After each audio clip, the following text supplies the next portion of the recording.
Segunda Reis, capítulo 21, é o texto que nós vamos meditar juntos nesta manhã de sábado. Segunda Reis 21. Eu orei muito por essa mensagem também. Entendi que ela não é uma mensagem fácil, mas muito importante para a igreja. O poder da mudança é o título que eu coloquei para essa mensagem de hoje. Segunda Reis, capítulo 21. Acharam? Quem achou diz amém? Alguém na misericórdia ainda? Segunda Reis, capítulo 21. É o texto para nós meditarmos juntos neste momento. Diz assim, Segunda Reis, capítulo 21. Vou ler o verso primeiro. Manassés, acharam? Manassés tinha quantos anos? Guarda essa informação. Manassés tinha 12 anos quando começou a reinar, e ele reinou por quanto tempo? Bastante tempo, né? Isso aqui passou do INSS, aposentadoria. 55 anos em Jerusalém. A mãe dele se chamava Efiziba. Manassés foi um famoso e ansiosamente esperado filho de um rei que eu já preguei aqui. Manassés era filho de quem? Filho de quem? Quem, amigos? Quem não lembra que quando eu falei aqui sobre Ezequias, depois vai no YouTube, procura o sermão Organize a Sua Vida. Esse é o título do sermão. Preguei 2 temas falando sobre o mesmo rei, o rei Ezequias. Manassés, ele foi ansiosamente esperado, porque Ezequias não tinha filhos. E por Ezequias não ter filho, ele não teria descendência ali para continuar como rei no lugar dele. Eu não sei se você lembra, mas Ezequias era rei, e era um bom rei. Lembra que ele era um bom rei? Ezequias foi um bom rei, e foi um rei no momento muito importante da história de Judá. Eu estou falando aqui das tribos do sul, capital em Jerusalém. Ezequias, ele recebeu algumas ameaças.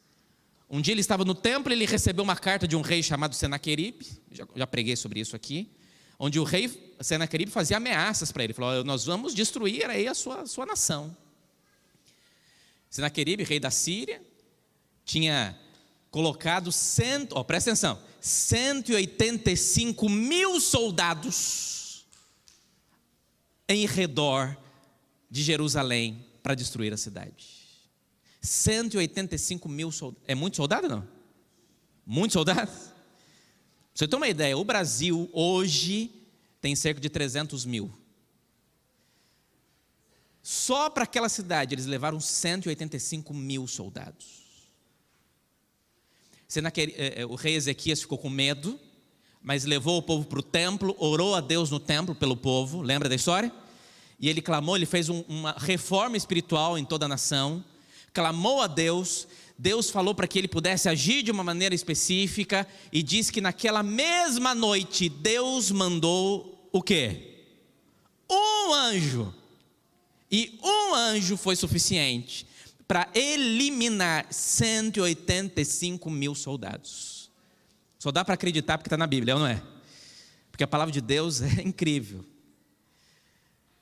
A vitória de Jerusalém, que seria destruída depois dessa reforma espiritual, aconteceu por causa da direção de Deus. Só que Ezequias ficou doente. Lembra da cena? E aí Deus manda o profeta Isaías ir falar com Ezequias, e quando fala com Ezequias, fala assim: Ezequias, olha, você põe em ordem a tua casa, porque você vai morrer. E aí diz que Ezequias na cama, ele faz o quê? Uma oração, ele vira para a parede, chora e ora. E fala: Senhor, eu não tenho filhos, eu sou muito novo para morrer. E ele clama a Deus e fala: Senhor, me ajuda. E Deus dá mais o que para ele? Deus dá mais 15 anos de vida para Ezequias. 15 anos. Manassés tinha quantos anos quando ele começou a reinar? Então significa que Manassés foi enviado para ser filho de Ezequias, durante esses 15 anos de, como é que eu posso falar? De hora extra, esses 15 anos de presente que Deus deu para Ezequias. Você consegue entender como que Ezequias orou por esse filho? Clamou por esse filho? Manassés era um nome conhecido naquele tempo. Por quê? Porque era o mesmo nome do filho primogênito de José do Egito. O primeiro filho de José do Egito chamava-se também Manassés.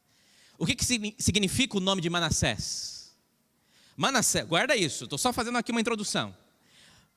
Fica comigo aqui, preste bem atenção na mensagem, é importante para a gente. O nome de Manassés significa Deus me livrou das minhas dores. Deus me livrou das minhas dores. Então eu imagino o rei Ezequias pegando o seu filho no braço, olhando para o filho dele e falando: você vai se chamar Manassés, porque você vai ser um homem de Deus, você vai ser escolhido para a causa do Senhor, porque Deus me livrou das minhas dores, Deus me curou. Eu estava para morrer, Deus disse que eu iria morrer, mas Deus me deu mais 15 anos de vida, e você, meu filho, veio como um presente nesses 15 anos que eu recebi de Deus, você foi fruto desse presente. Filho, você vai seguir os meus caminhos, você vai andar ao meu lado, você vai ser um rei para continuar as reformas espirituais que eu realizei no povo. O pai sonha com o filho. Meu filho nem nasceu, eu já sonho com a vida dele. E já peço, Senhor, o abençoe. Que ele seja como o Daniel da Bíblia, fiel ao Senhor. Inclusive entramos agora ontem ao 7º mês, o tempo passa rápido. Amigos, entenda, Ezequias clamava pela vida dele. Só que você pode sonhar a vida dos filhos, mas você não pode dirigir a vida do filho. O filho toma as decisões, é ou não é? E Manassés fez isso. Olha o que diz o verso 2 do capítulo 21, e vamos entender a história de Manassés. Verso 2 diz assim: Manassés, Ezequias fez o que era bom aos olhos de Deus, sim ou não? Mas Manassés, filho de Ezequias, fez o que era mal aos olhos do Senhor, segundo as coisas abomináveis das nações que o Senhor havia expulsado de diante dos filhos de Israel. Manassés fez o que era o quê? Mal aos olhos do Senhor. Eu vou dizer mais, já dando um spoiler. Guarde bem. Você lembra das divisões das tribos? Tribo do norte, tribo do sul. Como é que chamava a tribo do norte? As tribos do norte? Israel. Como é que chamava as tribos do sul? Judá. O pior rei das tribos do norte foi um homem chamado Acabe. Acabe foi um cara terrível. Mas eu posso garantir para você que o pior rei que as tribos do sul já tiveram foi Manassés. Manassés fez o que era mal perante o Senhor. Eu confesso que a primeira vez que eu li a história de Manassés, neste texto eu falei assim: olha as consequências aí de uma oração pedindo a Deus mais tempo de vida. E nesse período Deus mandou um filho para este rei, mas esse rei foi mal ao Senhor. Interessante. O que deu errado? Talvez alguns possam dizer assim: foi muito pouco tempo que o rei Ezequias ficou com ele, porque se ele começou a reinar com 12 anos, ele era muito novo.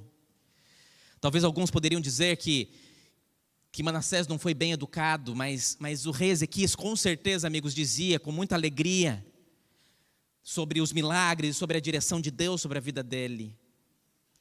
Mas eu posso dizer, e baseado aqui no capítulo 21 de 2 Reis, que o que aconteceu com Manassés é que ele começou a ficar extremamente permissivo com o pecado.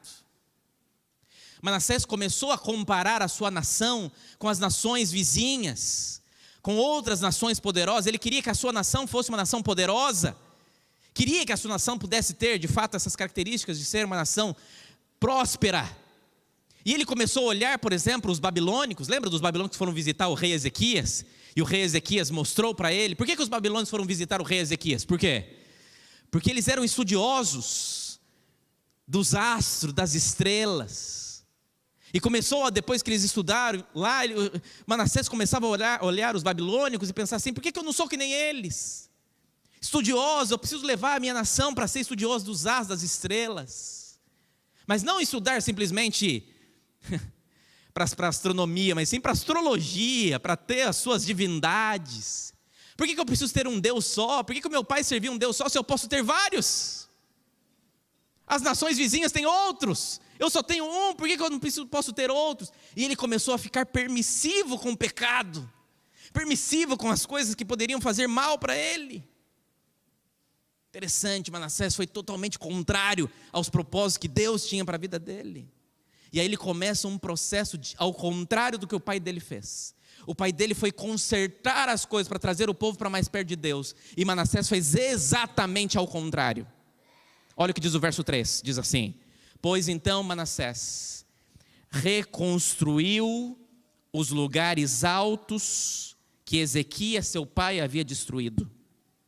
Levantou altares a Baal, fez um poste da deusa Azerá, como que Acabe, rei de Israel, havia feito. Prostrou-se diante de todo o exército dos céus. E o que? Amigos, ele começou uma reforma ao contrário do que o pai tinha feito. O texto diz que Manassés começou a reconstruir os locais que o pai dele tinha o quê?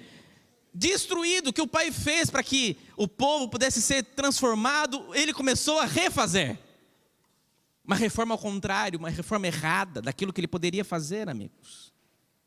Só que é interessante que esses altares dos altos, dos lugares altos, das montanhas, eram os altares relacionados aos lugares periféricos de Jerusalém. Aonde ele começou esta reforma ao contrário, aonde ele começou esse local de trazer de novo a adoração aos deuses que não era o Deus verdadeiro, ele começou pelas periferias. Na verdade, Manassés começou os seus pecados escondido. E foi assim o começo. Nos lugares afastados, nos lugares altos, onde tinha um altar a um Deus específico, ali ele decidiu reconstruir. O processo de degradação espiritual que a nação estava passando por intermédio de Manassés começou nos detalhes. Mas não ficou nos detalhes. O verso 4 diz que chegou um ponto em que Manassés edificou, achou o texto? Manassés edificou altares na casa do Senhor, a respeito do qual o Senhor tinha dito: em Jerusalém porei o meu nome. Também edificou altares a todo o exército dos céus, nos 2 átrios da casa do Senhor. Guarda o que eu estou dizendo para você, igreja, entenda. O processo de destruição que Manassés começou a fazer com a adoração ao Deus verdadeiro naquela região, começou nos lugares altos, nas periferias das cidades, nos lugares mais afastados, onde as pessoas não tinham muito acesso.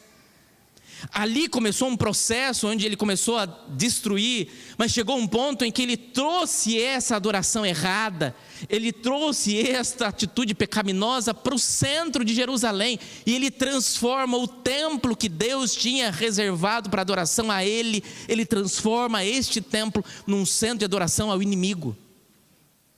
Começou no centro, começou na periferia, e depois foi para o centro.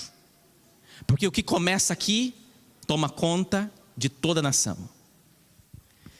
Amigos, a partir do verso 6, o texto começa a dizer sobre a lista de pecados que Manassés começa a realizar. Vocês estão comigo até aqui? Deu para entender? Quando chega no verso 6, diz as atrocidades que Manassés começa a fazer. E o verso 6 já começa dizendo a maior atrocidade que Manassés faz. Manassés chegou ao ponto em que o pecado começou a cobrar o preço. E qual foi o preço? Verso 6. Então Manassés queimou o seu filho em sacrifício.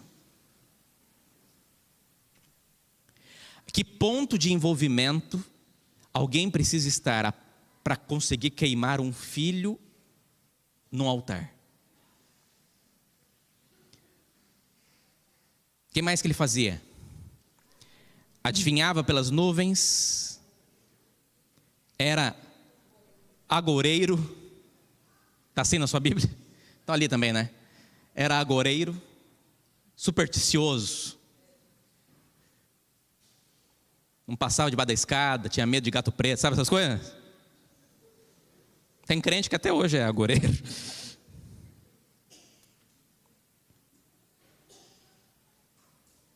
Tratava com médios e feiticeiros, fazia continuamente o que era mal aos olhos do Senhor para provocar a ira. Também pegou a imagem de escultura da deusa Azerá que ele tinha feito e colocou no templo, a respeito do qual o Senhor tinha dito a Davi, a seu filho Salomão: neste templo em Jerusalém que escolhi de todas as tribos de Israel, porei o meu nome para sempre, e não farei com que os pés de Israel andem errantes, longe da terra que deu aos seus pais, desde que eles tenham cuidado de fazer segundo tudo que lhes tenho mandado, e conforme toda a lei que Moisés, meu servo, lhe ordenou. Amigos, o pecado foi tão grande em Manassés que ele começou a ter que pagar o preço para conseguir ter a fama que ele queria, para ter o sucesso que ele queria. Na verdade, uma hora a conta chega, e chegou. E chegou ao ponto de Manassés decidir entregar o seu filho em sacrifício. Amigos, Manassés foi um péssimo rei. A história teria muitas características. Mas no verso 10... Deus envia profetas para falar por meio dos seus servos. Deus não faz absolutamente nada sem avisar antes. E Deus fala: filho, você não precisa fazer isso. E começa a enviar profetas para dizer para ele assim: olha, muda de vida, olha o que vai acontecer. Visto que Manassés, rei de Judá, cometeu essas abominações, fazendo pior do que tudo que os amorreus fizeram antes dele, que as nações vizinhas que foram derrotadas fizeram antes dele, assim como Manassés, assim diz o Senhor Deus de Israel: eis que trarei uma desgraça tão grande sobre Jerusalém e Judá, que todo aquele que ouvir a respeito dela ficará com os dois ouvidos tinindo. Eu levarei esse povo em cativeiro. Olha o que vai acontecer, olha as consequências da sua decisão, Manassés. Acorde, olha o que você está fazendo. Agora, o que me chama mais atenção na história, amigos, é que geralmente, preste bem atenção, os reis que fizeram o que era mal perante o Senhor tiveram reinados que não foram tão grandes, porque eles mesmos se destruíam, eles mesmos acabavam. Mas Manassés, mesmo fazendo o que era mal perante o Senhor, ele teve o maior reinado de um rei em Israel, em Jerusalém. Ele ficou 55 anos assim. 55 anos trazendo o que era ruim para as nações. E aí, pastor? Aí no verso 16, diz que além disso, se não bastasse mais nada, né? Manassés fez o quê? Derramou muitíssimo sangue inocente, até encher Jerusalém de um extremo a outro, sem falar do seu pecado, com que levou Judá a pecar, praticando o que era mal aos olhos do Senhor. Manassés, além de tudo isso, ainda derramou muito sangue inocente. A Bíblia não conta, mas a história judaica daquele tempo diz que Manassés foi o responsável de prender Isaías, profeta de Deus. Levou Isaías para a prisão, e a sentença contra Isaías foi serrá-lo ao meio. Porque Isaías, lembra que Isaías foi falar com o pai dele? Coloca a sua vida em ordem, coloca em ordem a tua casa. Lembra que Isaías era um homem de Deus? Pois Isaías, que foi um dos mais importantes profetas de Deus, foi morto pelas mãos de Manassés. O capítulo termina dizendo que Manassés morreu, verso 18, e foi sepultado no jardim da sua própria casa, e Amon, seu filho, reinou em seu lugar. Conseguiram entender a história? Sim ou não? Aí você olha para mim e fala: pastor, ele terminou assim? Terminou assim. Aí você fala: pastor, o que eu vou aprender com a história dessa? Um homem como esse, o que dá para me ensinar? Por que Deus permitiu que esse homem fosse colocado na Bíblia? Manassés parece que não tem nada de importante para apresentar a nós. O que está acontecendo aqui? Ele fez exatamente o contrário das orientações de Deus. Levou o seu povo à destruição, à ruína. Viveu 55 anos fazendo maldades. O que estava acontecendo, amigos? E eu confesso que quando eu li a história de Manassés, baseado no texto de 2 Reis, eu fiquei extremamente triste de saber que alguém que tinha tantas oportunidades de fazer o que era correto, que poderia seguir as orientações, porque ele ouvia as histórias do seu pai, sabia aquilo que o seu pai fez, sabia aquilo que ele tinha aprendido, mas decidiu viver ao contrário daquilo que ele estava vivendo. E confesso que por algumas vezes perguntei: Senhor, por quê o Senhor permitiu que um rei tão mau reinasse por tanto tempo?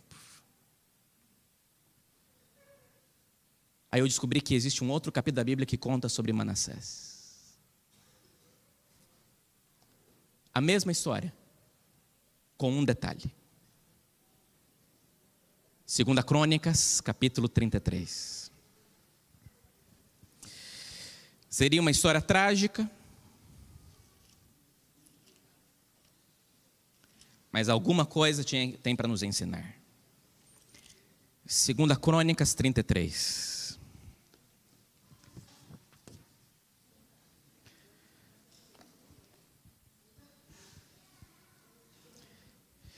Segunda Crônicas 33 conta exatamente a mesma história.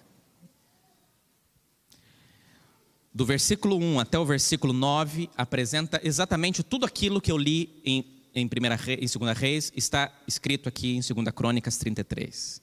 Exatamente a mesma coisa. O único detalhe do versículo 1 até o versículo 9 que está diferente do que eu li, é o verso 6, porque em 2 Reis diz que Manassés queimou o seu filho. Mas 2 Crônicas 33, verso 6 diz o quê? Ele não se contentou de entregar um só. Ele decidiu entregar os filhos todos.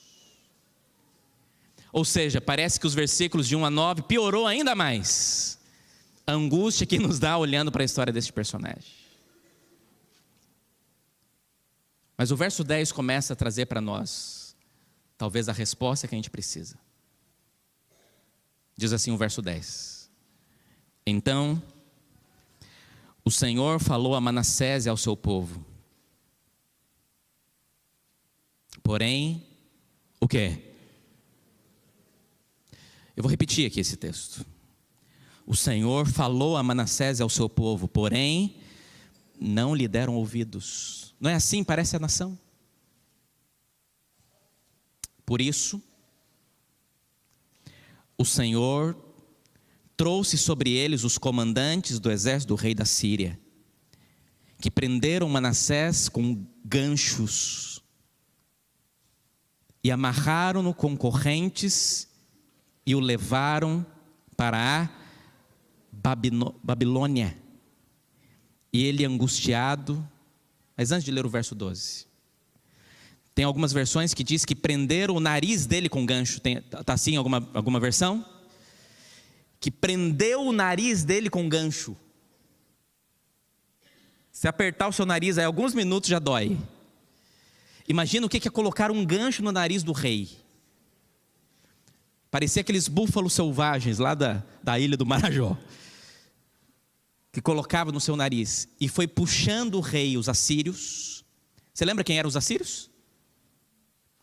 Você lembra que os assírios foram derrotados? Por quem?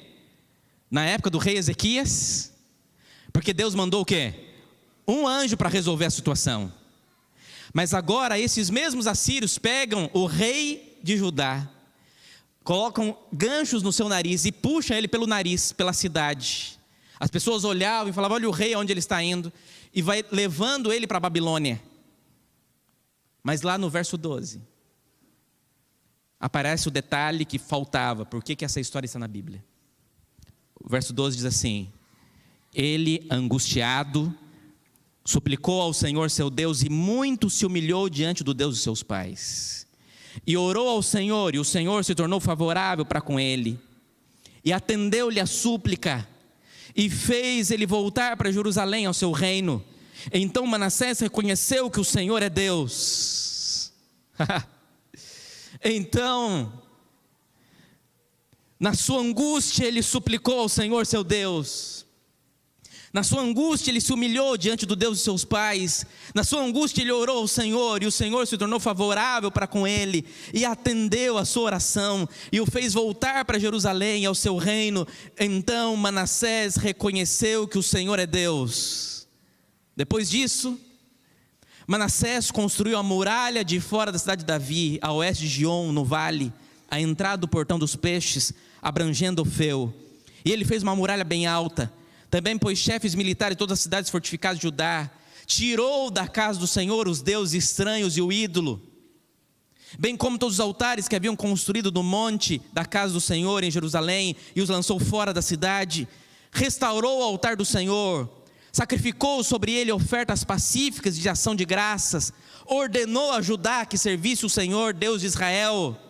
Porém o povo ainda sacrificava nos lugares altos, mas somente ao Senhor seu Deus.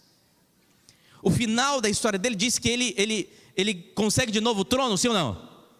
Consegue!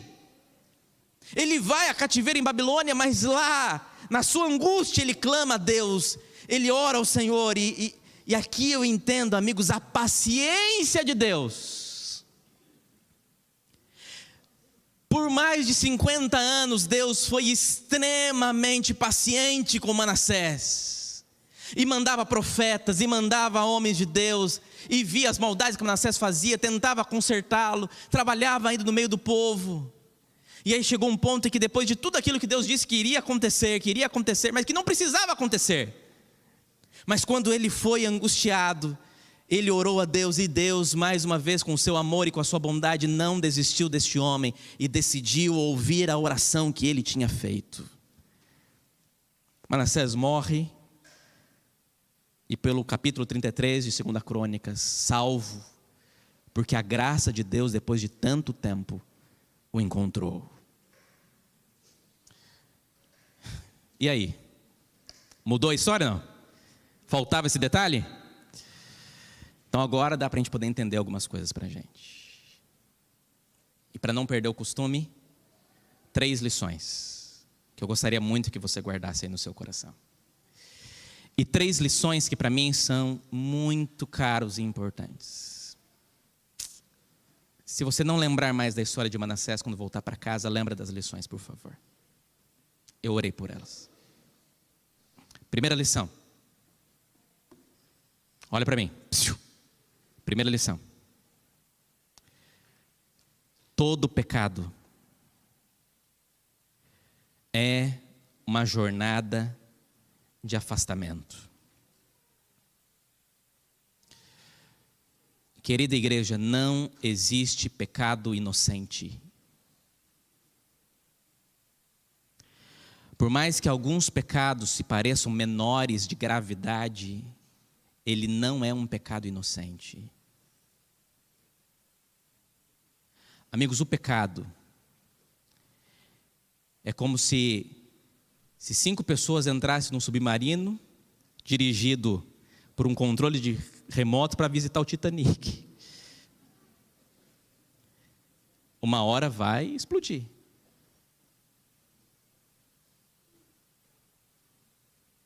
O pecado é colocar a sua vida em risco, sabendo das consequências que esses pecados podem trazer. Mas o que essa história me ensina sobre essa questão relacionada ao pecado é, querida igreja, em nome de Jesus, geralmente o pecado não começa no centro de nossa vida. Geralmente o pecado começa na periferia da nossa vida. Deu para entender, não? Você não começa a construir altares ao inimigo, e desculpa ser tão sincero sobre esse assunto, mas você não começa construindo altares do inimigo no centro do teu coração. Você vai permitindo que a semente vai sendo plantada e sendo colocada. Eu sei, eu já falei sobre isso aqui, amigos, mas eu tenho orado e chorado por essa igreja, clamando: Senhor, venha trazer graça e esperança sobre todos nós. Nós estamos sendo colocados, amigos, muitas vezes, e permitindo que o diabo vá ganhando território em nosso lado. Amigos, em nome de Jesus, Tem coisas que hoje parecem inocentes para você, mas pode estar dizendo e levando você a decisões, a situações que vai te destruir. Amigos, não existe pecado inocente. Nós começamos nos detalhes a construir um altar nos altos, nas periferias da vida, mas esses altares vão crescendo, e o nosso coração vai se cauterizando, e nós vamos deixando de ouvir a voz de Deus, e já nós sentimos mais prazer na causa do Senhor. Parece que o pecado contra o Espírito Santo começa a crescer na nossa jornada. Amigos, entenda, nós caminhamos numa direção rumo à eternidade, e o que o diabo mais quer é destruir você, a tua casa, a tua família. E ele vai plantando essa semente, só que chega um momento em que ele não se contenta em ficar só na periferia, ele começa a trazer o pecado para o centro. E ele sai dos lugares altos e toma o espaço que antes era tomado de Deus. Porque foi assim com Manassés. Ele começou a reconstruir os altares nas montanhas, nos lugares altos que o pai tinha destruído. Mas chegou um momento em que ele não se contentou de deixar só os altares lá no cantinho. Ele colocou o altar no lugar que Deus habitava na nação. É assim na vida da gente. Nós vamos permitindo que o pecado vai se juntando, se colocando, a ponto de o centro da nossa vida ser dominado por aquilo que não deveria de fato existir em nós. E geralmente começa pequeno. São alguns passos a ponto de sermos destruídos. Ah, querida igreja, em nome de Jesus, cuidado. Não brinca com fogo. Se mantenha alerta. Entenda, para que o seu caminho não seja levado para longe do Senhor. Segunda lição. Deus, olha aqui para mim. E entenda o que eu vou dizer para você agora em nome de Jesus. Deus não quer usar a dor para nos ensinar.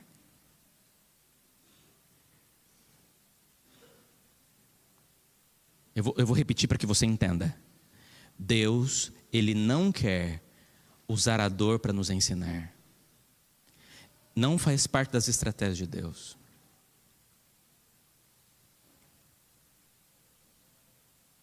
A verdade, Deus é muito paciente com a gente. Ele fala 1, 2, 3, milhares de vezes. E eu estou falando com pessoas aqui que têm falado milhares de vezes, que têm ouvido a voz de Deus milhares de vezes. Querida igreja, Deus não usa a dor para nos ensinar. Amigos, Manassés reinou 55 anos. Lembra de Nabucodonosor, que nós estamos estudando no domingo aqui? Nabucodonosor reinou 43 anos. E em 43 anos, Deus falou de inúmeras vezes com ele, sim ou não? Inúmeras vezes. Amigos, Nabucodonosor não precisava ter ido virar como um bicho, não precisava. Deus deu diversas vezes no coração dele: filho, você não precisa. Olha as chances que eu tenho mostrado para você. Olha o que tem acontecido com Daniel e seus amigos. Olha como as coisas estão caminhando. Amigos, tiveram inúmeros recados de Deus. Mas o único momento que Manassés, Nabucodonosor e outras pessoas da Bíblia conseguiram enxergar que existia um Deus paciente foi na dor.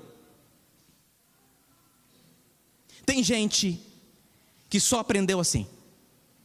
E a Bíblia é repleta de histórias de pessoas que só conseguiram chamar a sua atenção quando a vida chegou no limite da angústia. E Deus não queria que esse limite da angústia chegasse. E na verdade Deus não foi o responsável por esse limite da angústia, mas Ele foi tomando decisões. Manassés não foi levado em cativeiro porque Deus permitiu. Na verdade Manassés foi levado em cativeiro como consequência dos seus próprios atos. E pelo afastamento que ele teve da proteção de Deus sobre a vida dele. Agora, foi na dor que ele conseguiu enxergar.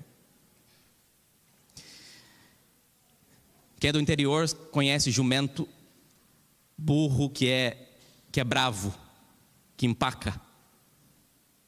Já viu isso, não? Que eles tentam puxar, tentam amansar. É amansar que chama? Tentam amansar e não conseguem. Tem uma história, diz que um fazendeiro comprou um jumento e tentou amansar o jumento. Só que o jumento empacou, não saía do lugar. E aí empacou e o rapaz foi lá tentando puxar e ele não saía do lugar e não conseguia. E aí de longe estava o rapaz que tinha vendido o jumento para ele, que era acostumado a amansar. Olhou para ele e falou assim: olha, você está fazendo errado. E ele parou assim: como é que é? Para, você está fazendo errado, você nunca vai tirar esse jumento daí, ele nunca vai sair daí. Então como é que eu faço? Você tem que falar com calma com ele. Você tem que falar manso com ele. Tem que falar com carinho. Senão ele não vai sair. Ah, é? Então tá bom. Aí ele foi lá e falou: meu jumentinho querido, vamos para casa, eu tenho uma alegria de te conhecer. Eu amo você, você é maravilhoso. Que bom que eu te comprei. Vamos, jumentinho, vamos, meu amor, vamos. Adivinha o que aconteceu? Deu um coice nele. Ele voltou lá e falou: rapaz, não funcionou. Vem cá você, tenta fazer você então. Aí ele: então peraí. Aí ele foi lá. Chegou lá perto. Pegou um pedacinho de madeira que estava na árvore e deu uma só uma. Puf! O jumento parou e foi andando. Um só. O rapaz olhou para ele e falou assim: mas era só isso? Você não, por que você não me falou antes? Você podia ter me falado antes, né? Por que você me falou isso agora? Se era só isso que precisava fazer para ele sair do lugar e tal. Você falou que eu precisava falar com ele com amor, com carinho. E ele falou assim: mas é isso mesmo. Você tem que falar com ele com amor e com carinho. Mas eu falei e ele não saiu. Ele falou: porque antes você precisa da atenção dele. Antes precisa da atenção dele.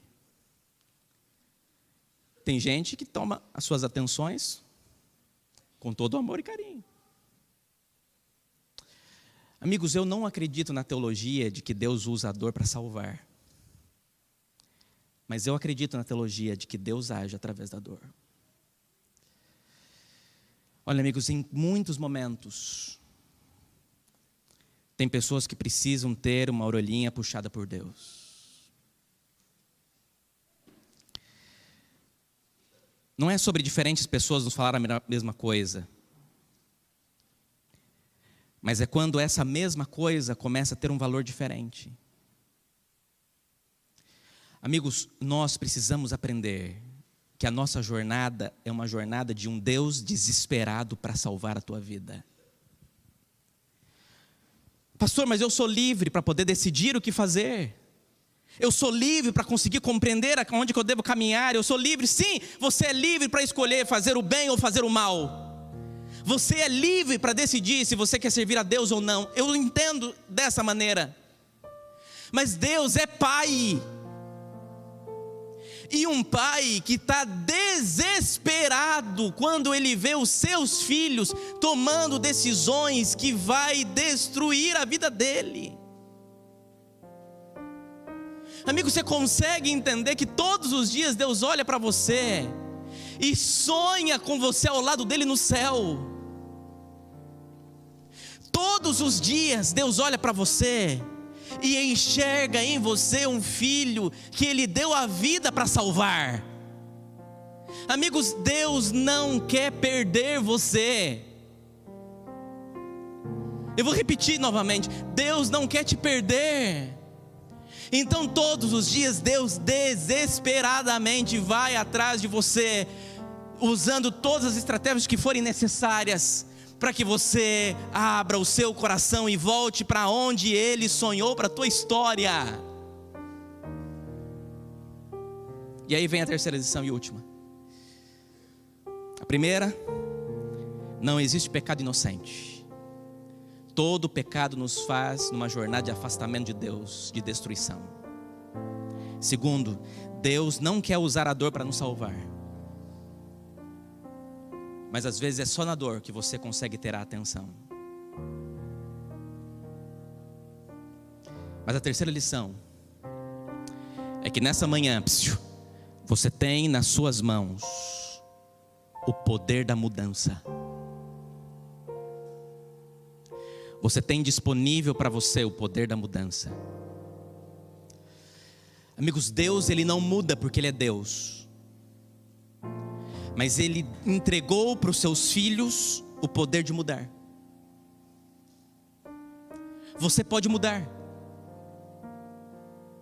Você não foi predestinado a viver isso que você tem vivido, o pecado que você tem vivido para sempre.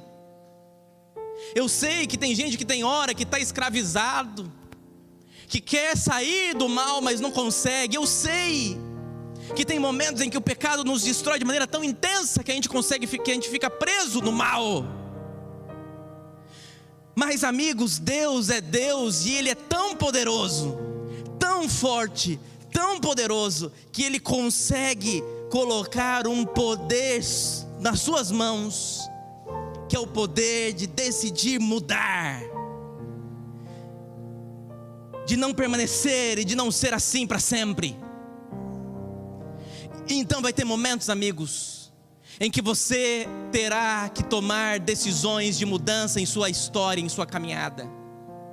Vai ter momentos em que você vai aprender e vai precisar mudar completamente os caminhos que você tem seguido. Tem um autor que diz assim, um escritor: existe um tempo em que é preciso abandonar as roupas usadas, que já têm a forma do nosso corpo, esquecer os nossos caminhos, que nos levam sempre aos mesmos lugares. Talvez hoje seja tempo de travessia, e se não ousarmos fazê-la, teremos ficado para sempre à margem de nós mesmos.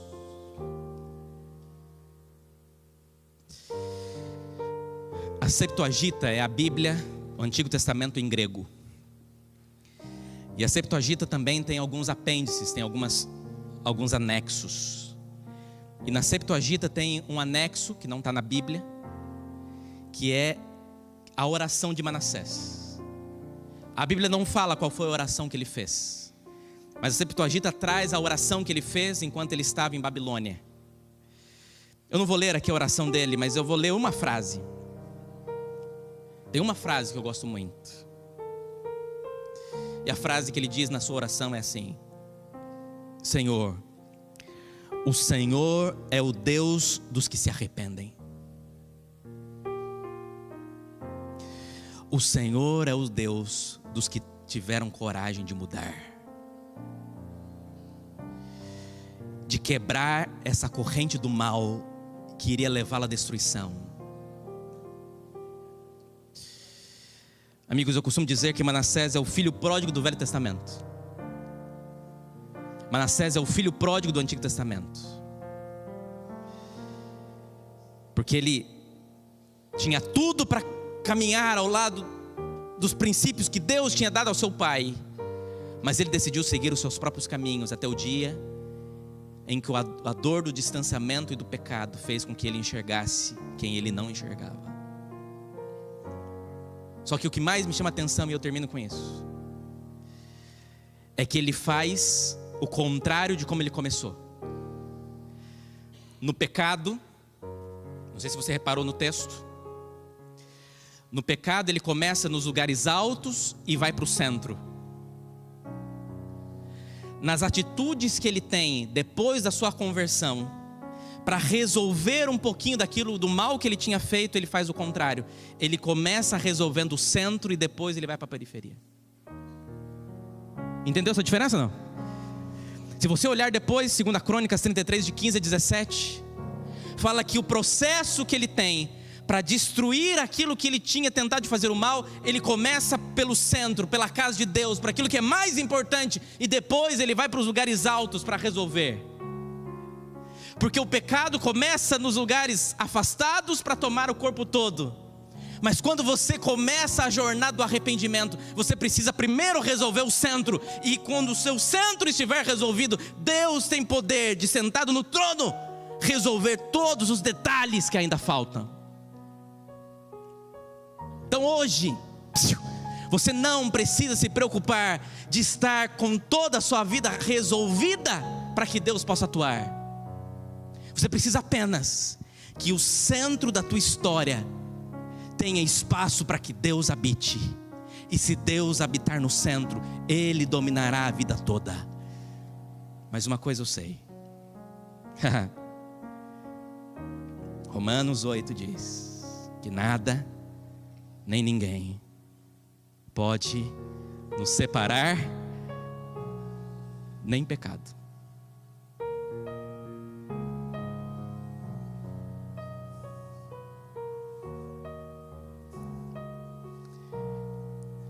Nem as suas decisões.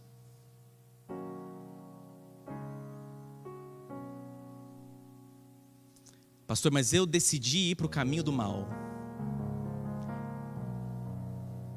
Deus, com o coração angustiado, vai respeitar a sua decisão, mas Ele vai continuar até o último momento, falando ao seu ouvido que ainda dá tempo de voltar. Porque nada nem ninguém pode tirar você do amor de Deus. Mimi vai cantar.